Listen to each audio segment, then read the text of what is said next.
Bonjour mes beaux observateurs, and that is my knowledge of French thoroughly exhausted. Welcome back to Lost in Adaptation, the internet review show dedicated to comparing film adaptations of books to said books to determine if they did them justice. This is the first of 3 episodes I'm doing to cover the famous swashbuckling classic, The Three Musketeers by Alexandre Dumas Paris. My 3 for the 3, if you will. There are several reasons why I'm doing multiple episodes for this. One is that the book is long as all buggery, so it's going to take me a while to do the plot synopsis alone. Another is the fact that for over a century now, we have never gone more than a few years without some sort of adaptation of this book being made somewhere in the world. And of course, I have an obligation to my wonderful patrons to fulfill their requests to the best of my abilities. So, as a result of this, episode 1 is going to be a book breakdown and review, and buckle up because there's some interesting trivia behind its creation that I can't wait to share with you. Episode 2 is going to be a mass comparison of some of the most notable adaptations, and episode 3 will be a standard Lost in adaptation of the particular adaptation chosen by the patron who commissioned this.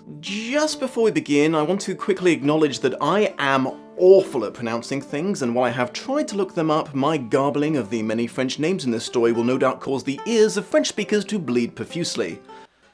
Hey guys, this is Dom from the editing room. Unfortunately, I can now see in hindsight that I might have overcorrected for this slightly. I was so obsessed with trying to pronounce D'Artagnan in particular the correct French way that I ended up over-enunciating his name pretty much every time I say it, and yeah, hearing it back now sounds super pretentious to me, so sorry in advance for that. I will probably just say D'Artagnan in future episodes. I will let you and this handsome devil get back to it. Okay, let's get this party started, shall we?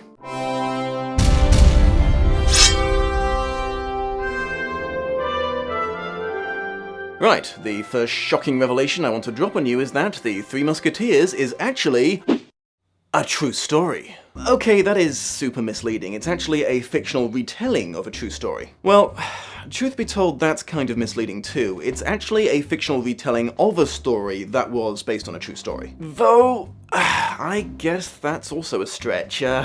Maybe I should start at the beginning and work forwards. Charles de Batz-de-Castelmont d'Artagnan was a captain of the Royal Musketeers who served the King of France in the 17th century. His long career involved not only military leadership but also espionage and politics. He had close personal ties to both the King and the Cardinal of France, and he died heroically in battle in a war against the Dutch. Sometime later, a former soldier by the name of Gatien del Cortes del Sandras spent some time in the Bastille, a famous French fortress prison. Allegedly, a former friend of D'Artagnan's was his warden and related to him a great deal about his late comrade's achievements, so about 30 years after D'Artagnan's death, he published what are considered part real and part fictional memoirs known as the Memoirs de Monsieur d'Artagnan, or sometimes the D'Artagnan romances. About 140 years later, novelist and playwright Alexandre Dumas discovered one of these memoirs while researching for an unrelated historical book. He claimed it recounted D'Artagnan's first meeting with Captain de Treville, the musketeer he served under as a cadet and another real-life historical figure. It also supposedly mentions that D'Artagnan met 3 other men that day, musketeers of great renown by the names of Athos, Porthos, and Aramis, names that Dumas was convinced were pseudonyms that either D'Artagnan or they themselves had chosen to adopt to hide their true identities. With special permission from the government, this manuscript became the basis for the start of his new book, The Three Musketeers,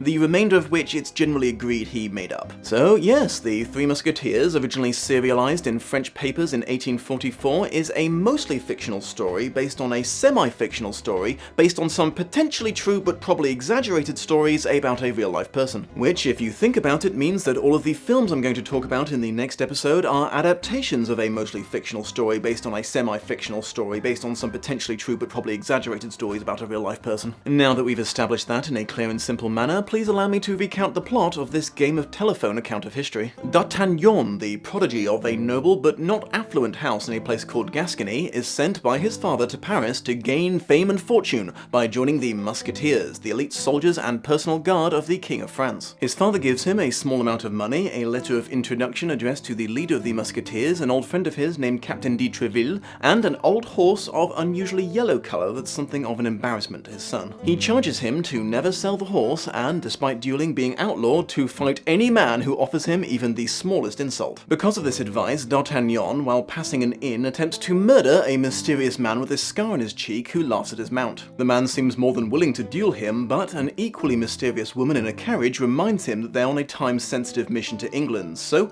the man lets his servants beat the piss out of D'Artagnan instead. When he recovers, D'Artagnan is infuriated to discover that his letter is missing. As soon as he gets to Paris, he sells his silly horse and goes to meet de Treville. Just before seeing him, Captain de Treville is busy chewing out his three most famous musketeers, known as the Inseparables because of their devoted friendship to each other, who go by the names Athos, Porthos, and Aramis, for fighting with, and worse losing a fight with, the men of Cardinal Richelieu's personal guard. Apparently, because of the extreme influence the Church had over Catholic France in this time period, the Cardinal currently has power equal or greater to the King himself, and the two men often compare dick sizes in regards to whose private army is the more skilled, denouncing their guards' battles in public, but praising them for their victories in secret. De Treville is suspicious that D'Artagnan might be an agent of Cardinal Richelieu. However, the lad passes his sneaky tests, so he explains to him that the musketeers can only accept men who have served at least 2 years in a lesser regiment or performed an act of extreme heroics. He is willing to use his influence to get D'Artagnan into such a regiment, but just as he's writing him another letter of recommendation, D'Artagnan happens to spy the scarred face man out of the window and dashes off to fight him again. Unfortunately, on his way out of the building, he runs first into Athos, hurting an injured shoulder, and then the cloak of Porthos, exposing the clothing he wore under it to be of a much less elegant workmanship than the man had previously been boasting. The musketeers are highly offended, and D'Artagnan is too proud to properly apologize, so duels to the death are arranged with both men. Having failed to catch his target, and upset that he had gotten into fights with two of his heroes, D'Artagnan attempts to befriend at least Aramis by returning to him a handkerchief that he saw he dropped. However,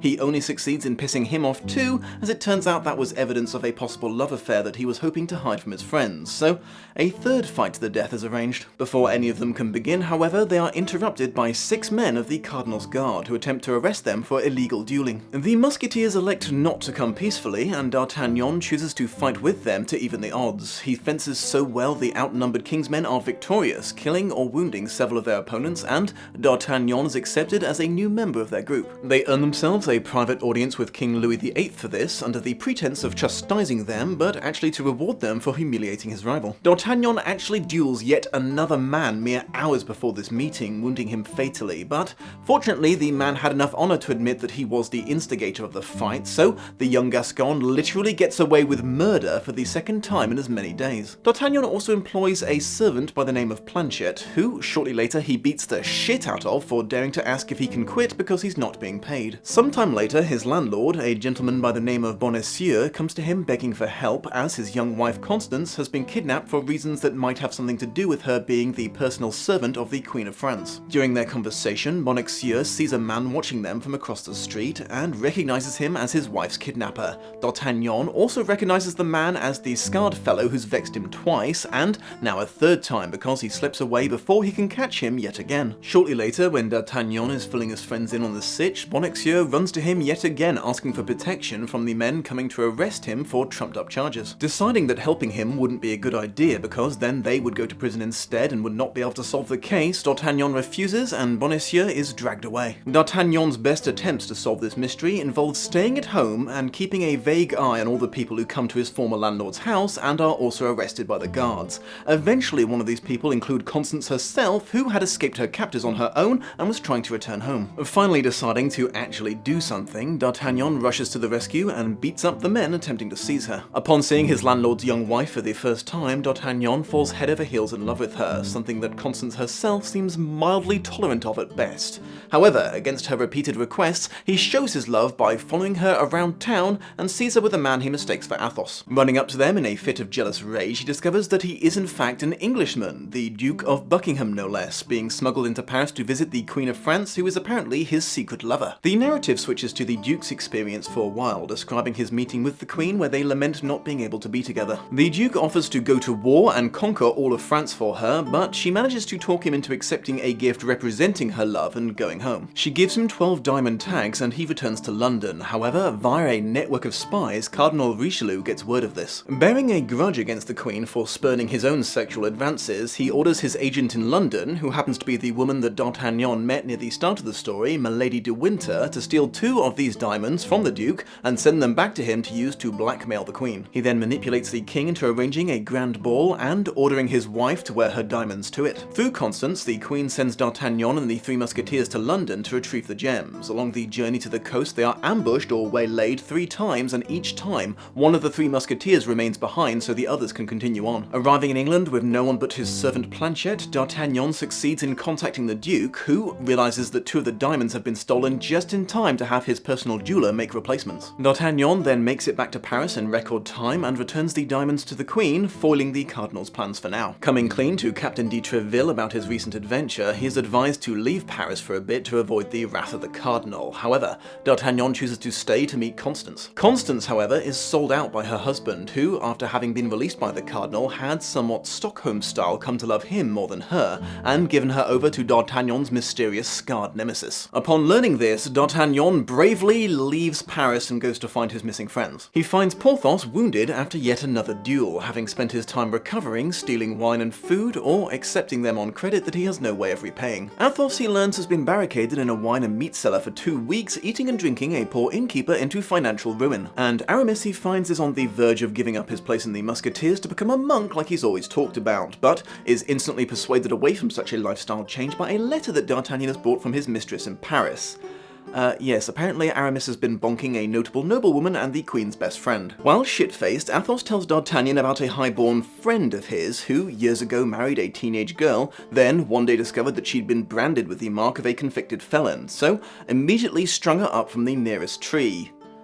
I'm just going to throw this out there, Athos's friend is a total shithead. All 3 Musketeers had either lost, sold, or gambled away their money, equipment, and valuables while they were waiting for D'Artagnan's, so sorting out their immediate debts is the next big hurdle for them. After extracting his compatriots from their less than noble situations, they all go back to Paris, where D'Artagnan learns he will be accepted into the Musketeers soon, but the King has demanded all of his soldiers buy themselves a ton of new equipment because he's going to be heading into battle with a rebellious Protestant French city. The next small section of the book is wrapped up in the 4 men's financial troubles, which was surprising to read in a book famous for being the ultimate swashbuckling tale of daring exploits. Porthos's solution is to gaslight his mistress into giving him the money, and while watching this, D'Artagnan happens to see Milady de Winter again and is somewhat smitten by her good looks, despite knowing full well that she is an espionage agent. In what is apparently standard D'Artagnan courtship, he stalks her across the city for a while until he sees what he thinks is a man accosting her. It turns out to be the brother of her late husband, Lord de Winter, who takes offense at D'Artagnan's intrusion, and they agree to what must be the 15th duel of the novel. This one is a bit of a battle royale because all of the Duke's friends and the Three Musketeers get involved. One of the Englishmen has some reservations about fighting a common soldier, but Athos takes him aside and explains to him that he's actually a super blue-blooded nobleman and reveals to him his real name.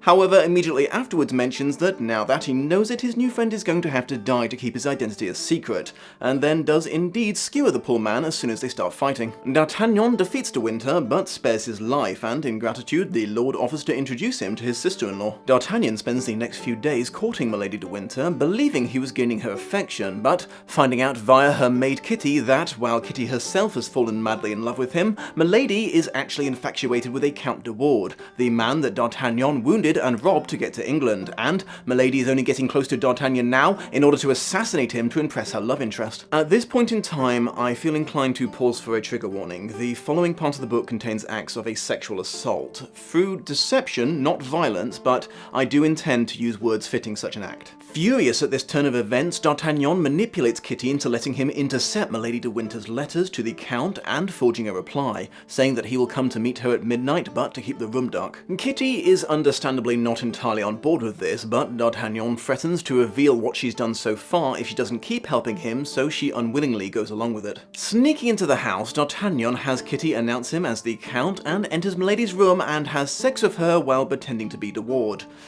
So, yeah, D'Artagnan is a rapist.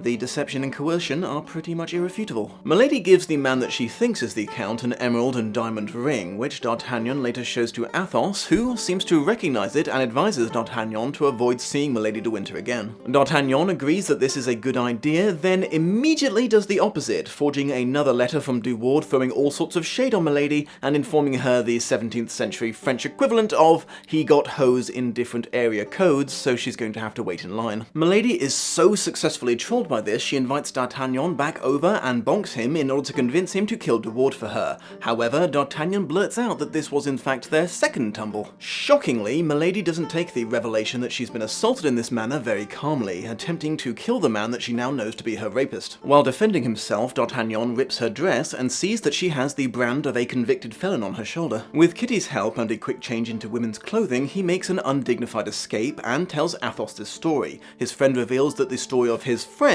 was actually him, and Milady must be the young wife he spoke of, who apparently he did not successfully kill. They decide to sell her tainted ring to buy their war gear, and Aramis and Porthos get theirs from their respective mistresses. To give some minor credit to the rapist D'Artagnan, he at least makes arrangements for Kitty to find gainful employment with another noblewoman so she won't be murdered by her former employer. The king is delayed from leaving for his siege by illness, so the Musketeers remain in Paris while D'Artagnan, still technically a cadet in another regiment, is sent ahead to the war. While he's off on his lonesome, he narrowly survives multiple attempts on his life from assassins sent by Milady de Winter. After the Three Musketeers join the rest of the army, they inform D'Artagnan his beloved Constance, who has made no attempt to rescue thus far, has escaped her captors, as the Queen managed to track her down and has hidden her in a convent somewhere. One evening, Athos, Porthos and Aramis are riding back from a night out at the pub where of course they got into another fight and killed someone, and happened to come across none other than the Cardinal, riding to the same inn to meet someone. As he is short of guards, he asks the Inseparables to accompany him along the way. While there, the Musketeers overhear his conversation with his agent, who once again turns out to be Milady de Winter. Cardinal R tells her that the Duke of Buckingham has sent English troops into the French war on the side of the king's enemies. To stop this, he wants Milady to travel to London and inform the Duke that the Cardinal has evidence of his affair with the Queen, and is prepared to out her and have her arrested as a collaborator, counting on the Duke's devotion to his mistress to force him to withdraw his armies from France. If this fails, he charges Milady with the task of arranging for the Duke's assassination instead. As payment, Milady demands the heads of both Constance and D'Artagnan, who she says she can prove has visited and collaborated with Englishmen. And, I mean, she's not wrong. The Cardinal agrees to this, and her final request, which is a letter signed by him explaining that the bearer is doing all that they have done by his orders. Athos pretends to ride off to scout the road ahead, but swings back around after the Cardinal leaves, confronting his wife and listing off her crimes to her. Included in said list is the crime of being raped by D'Artagnan. He narrowly resists the urge to shoot her in the head, but instead just confiscates her letter from the Cardinal. The next day, in order to find a private place to have a talk with D'Artagnan, the Three Musketeers take him to a recently captured outer fortress, and they plan their next move while fending off counterattacks from the rebels. They are not overly concerned with the fate of Buckingham, but worry for D'Artagnan if Milady is successful. Fearing they have no way of warning the Duke of his impending doom without tipping off the Cardinal, they eventually have the idea to warn Milady's English brother-in-law, Lord de Winter, of her intentions so he can stop her instead. Unfortunately, it transpires that this did Buckingham no favours, for Milady uses one of her guards' religious fanaticism to manipulate him into helping her escape and murdering his master, completing her mission anyway. If you want a job done, send Milady de Winter, apparently. Keeping the murder train going, she then goes back to France and kills poor Constance before D'Artagnan and the Musketeers can get to her. Deciding that she's been doing shit like this for long enough, the Musketeers make capturing her their top priority. Lord de Winter arrives from France to help them because he's decided, after seeing what happened to Buckingham, that Milady must have killed his brother as well. Athos takes charge, feeling the responsibility is his as her former husband. While searching for her, he uses the Cardinal's letter to force a mysterious man in a red cloak to accompany them. Tracking her down in a remote ferry house, the five men put on a sort of people's trial, accusing her of all her wrongdoings and serving as witnesses for each other. The man in red is then revealed to be the executioner of Lille, who by pure chance also has a personal beef with Milady, as it turns out she had ruined his life and killed his relatives too. All present condemn her to death, ignoring her pleas for mercy. The executioner takes her out on a boat and beheads her. Returning to the army, the troop encounter yet again the mysterious scarred man who had so infuriated D'Artagnan throughout the story. Declining D'Artagnan's demand for a duel, he reveals himself to be the Count de Rochefort, Cardinal Richelieu's right-hand man, who has been charged with arresting D'Artagnan and bringing him to the Cardinal to answer for his suspected treason. D'Artagnan and the Three Musketeers go to the Cardinal willingly, and D'Artagnan, pretty sure he's going to be executed, freely admits that he killed Milady de Winter, explaining why he did so and informing the Cardinal of the many crimes that his agent committed that he might not have been aware of. D'Artagnan also hands over the Cardinal's letter to Milady, showing that he could have implicated the Cardinal in her evils, but has chosen not to do so. Impressed with D'Artagnan, and for some reason shocked that his assassin had killed so many people in her own time, Cardinal Richelieu decides not to punish him, but instead give him a possible reward. He writes a commission for a lieutenancy in the Musketeers, a huge honour and powerful position, but leaves the name blank and gives it to the young man. D'Artagnan offers the commission to each of his friends, but they all decline. Porthos because his mistress's very rich husband has died, and he intends to retire, marry her, and claim her fortune. Aramis because he's finally decided to quit the Musketeers and become a monk, and Athos because, well, he's complicated, so D'Artagnan becomes an incredibly young lieutenant in the Musketeers. The epilogue of the story recounts how, despite being ordered by the Cardinal to play nice from now on, D'Artagnan and Rochefort fight 3 duels over the next few years, but as is apparently occasionally the case with D'Artagnan, this did actually lead to them becoming friends afterwards. Athos serves under D'Artagnan for a time, but eventually also retires after inheriting a property. I personally suspect he reclaimed his old title, but I don't really have any evidence to support that. Phew, well, now that that's finally done, here's my personal thoughts on this French tome. I didn't care for this book for many reasons which I shall endeavour to relate to you now. For starters, it is 700 pages long, and in my humble estimation, it only really needed to be about 400 to tell the story it was telling. This is partly due to the book originally being serialized, so quite often the same information is repeated over and over again to remind the reader of what happened in previous installments, a remarkably frustrating thing for someone reading the complete book to have to endure. Another, I think slightly more damning reason for this ungodly length is Dumas is one of those authors who will never use one word when he can use 47. Now, I am a self-confessed basic bitch when it comes to literature, so this might be a failing on my part to fully appreciate the highbrow nuances of this book. However, after reading it, I find myself entirely lacking the energy and patience to even attempt to fake such an appreciation, so here we are. Let's talk about the book's characters, the household names synonymous with heroics and valour, D'Artagnan and the Three Musketeers. D'Artagnan is the worst. He's just awful. He's bad awful.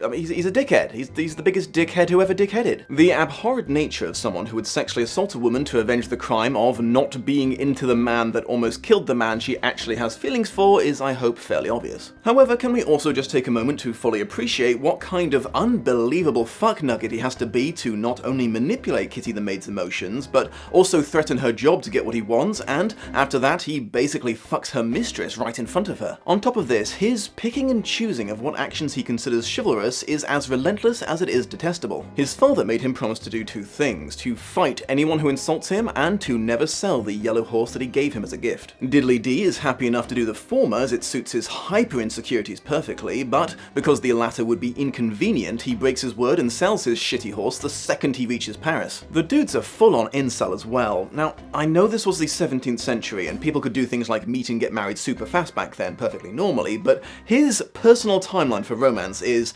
see married woman, immediately declare love for married woman, then just a few hours later follow said married woman around and scream at her publicly for being in the company of another man. The Three Musketeers are not far behind D'Artagnan in the competition for the biggest dickhead. All 3 of them take their oaths of loyalty to the Musketeers and the king about as seriously as a pinky promise made between 2 preteens on a playground. All 3 shirk their duties whenever possible to drink and gamble. As mentioned, Porthos supplements his income by manipulating women into giving him their husband's money, and Athos drunkenly congratulated himself on being such a nice guy, he married his crush instead of just raping her, as would have been his right as the local aristocrat. By comparison, I guess Aramis is probably the best of them. Unless I'm forgetting something he did, he's only really guilty of being a shit musketeer who is consistently just one bad day away from rage quitting and joining a monastery. The closest thing that any of them get to a noble quest in this book is helping their queen cover up an affair. The rest of their time is spent murdering people in illegal duels, scrounging for money, or following up on personal vendettas. However, I do find myself rather stumped on the question as to if this was intentional on the author's part or not. To say that the time period that this book was written during was super politically charged would be an understatement. I won't go into a full history lesson, mostly because I would be super out of my depth, but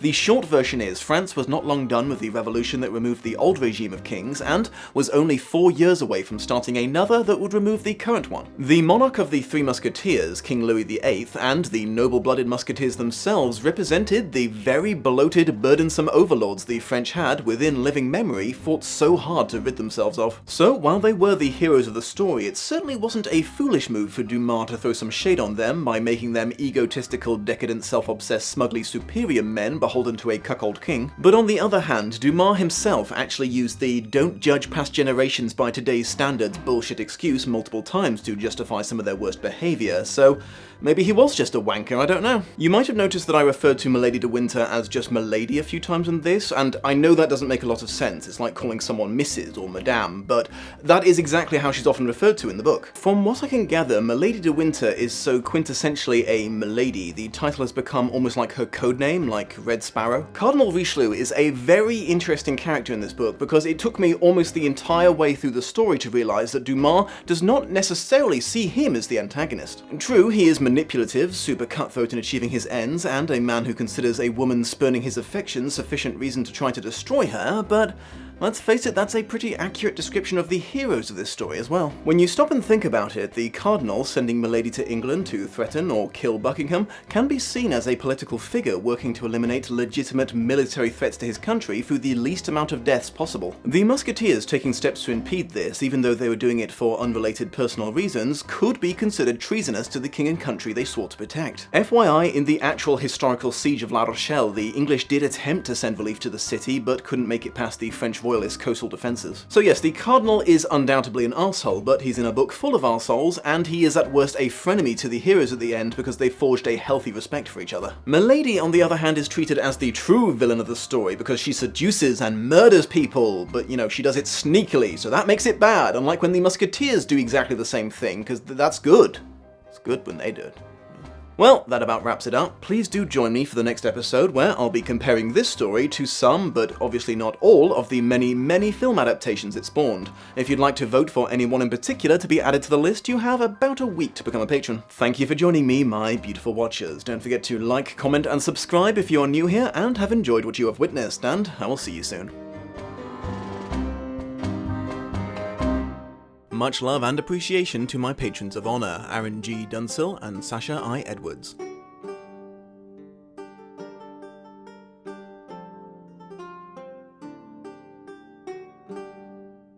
Hello again, my beautiful watchers. I just wanted to take this opportunity to give you a quick reminder that there's a wonderful website called Patreon that's been allowing online producers to actually make a living doing what they do, since apparently YouTube's decided that they shouldn't anymore. Basically, they offer the chance to pledge a certain amount of money per month or per video in exchange for various rewards offered by the creator. There's a variety of stuff you can earn by becoming one of my patrons, including early access to all videos and taking part in that survey you see at the start of every Lost in Adaptation episode.